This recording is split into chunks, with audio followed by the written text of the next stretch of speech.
Mise à jour, j'ai eu une longue discussion avec ma petite amie quand elle est rentrée du travail au sujet de la pièce fermée. Elle a essayé d'éviter la conversation plusieurs fois jusqu'à ce que je lui dise que je ne pouvais pas emménager tant qu'elle ne m'avait pas montré ce qu'il y avait dans cette pièce. Je lui ai assuré que je ne me souciais pas de ce qu'il y avait à l'intérieur. Après avoir vu les commentaires ici, j'étais convaincu qu'il s'agissait probablement d'armes ou d'un objet lié à son travail dans les forces de l'ordre, ce qui aurait du sens. Finalement, elle a éclaté en sanglots, des pleurs intenses comme je n'en avais jamais vu.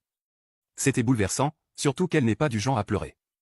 Elle a mis 15 minutes à articuler quelques mots compréhensibles entre ses sanglots. En fait, la pièce est vide. Il n'y a rien à l'intérieur.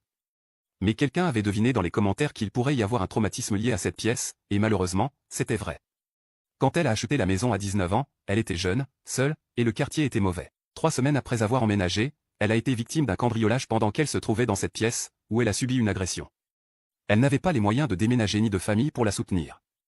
Alors, elle est restée dans la maison, a installé un système de sécurité, verrouillé la porte, et décidé de ne jamais rouvrir cette pièce ni y entrer. Elle n'en avait jamais parlé parce qu'elle ne voulait pas.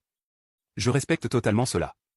C'est aussi à ce moment qu'elle a choisi de rejoindre les forces de l'ordre pour aider les autres. Pour info, j'ai vu l'intérieur de la pièce, et je n'ai pas besoin de le revoir. N'hésitez pas à me suivre pour d'autres histoires.